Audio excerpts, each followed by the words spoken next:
Hello बच्चों, let's see the question. So the question says there are some characteristics of the supersaturated solution. तो यहाँ पे A B C में हमारे पास तीन कैरेक्टरिस्टिक्स गिवन है ऑफ सुपरसैचुरेटेड सॉल्यूशन. ए में हमारे पास है equilibrium exist between solution and solute. B में क्या है, if a crystal of solute is added to supersaturated solution crystallization occurs rapidly. C में हमारे पास है supersaturated solutions contain more solute than they should at a particular temperature. तो अभी हमारे पास क्वेश्चन क्या है, देखिए क्वेश्चन हमसे पूछा गया है correct characteristics of super saturated solutions are, यानी कि जो ए बी सी तीनों कैरेक्टरिस्टिक्स हमको गिवन है उसमें से कौन सा आपका सुपर सैचुरेटेड सॉल्यूशन के रिस्पेक्ट में करेक्ट कैरेक्टरिस्टिक्स होगा. ऑप्शन हमारे पास क्या है, ऑप्शन 1 में हमारे पास है ए बी सी यानी तीनों के तीनों, ऑप्शन 2 में हमारे पास है बी एंड सी, ऑप्शन 3 में हमारे पास है A and C and option 4 में हमारे पास है ए एंड बी. तो चलिए सबसे पहले देखते हैं इस क्वेश्चन का की कॉन्सेप्ट क्या है. सो इस क्वेश्चन का की कॉन्सेप्ट है सुपर सैचुरेटेड सॉल्यूशंस.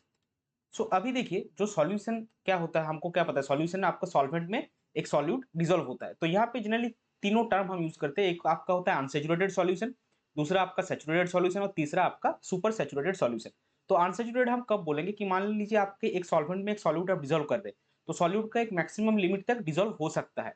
तो जब तक जो मैक्सिमम लिमिट है उससे कम डिसॉल्व अमाउंट ऑफ डिसॉल्व किया है तो वो होता है आपका अनसैचुरेटेड सॉल्यूशन. जैसे ही आप जितना मैक्सिमम डिसॉल्व कर सकता है उतना डाल दिए सॉल्यूट सॉल्वेंट में, तो जो सॉल्यूशन बना वो आपका हो गया सैचुरेटेड सॉल्यूशन.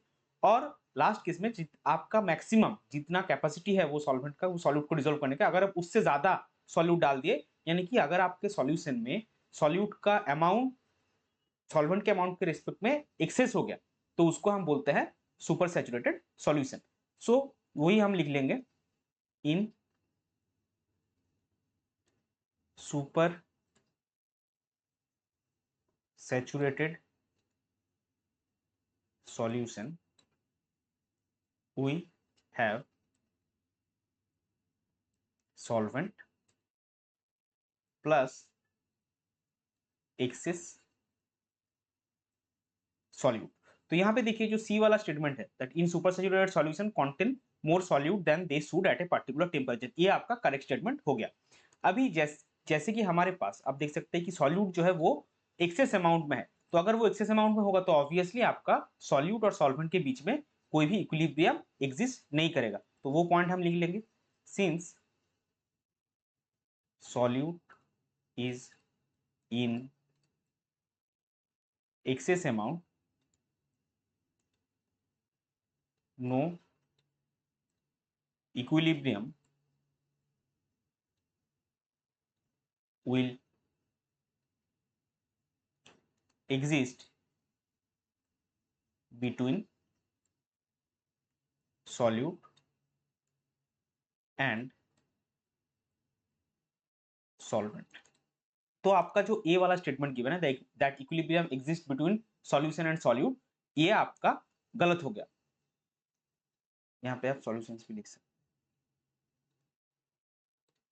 और तीसरा बी वाला जो स्टेटमेंट हमको गिवन है कि अगर आपने एक सुपर सैचुरेटेड सॉल्यूशन लिया और उसमें आप जो सॉल्यूट है उसका क्रिस्टल डाल रहे, तो देखिए पहले से ही आपके सॉल्यूशन में एक्सेस अमाउंट ऑफ सॉल्यूट है, तो अगर एक्सेस अमाउंट ऑफ सॉल्यूट है तो उसमें अगर फिर से आप क्रिस्टल डालेंगे तो वो क्या होगा, वो डेफिनेटली क्रिस्टलाइजेशन करेगा. तो वही हम पॉइंट लिख लेंगे कि if A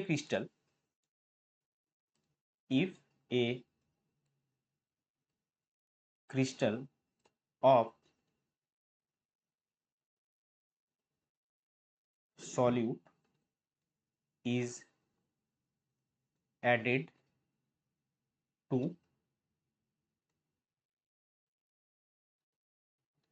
supersaturated solution, crystallization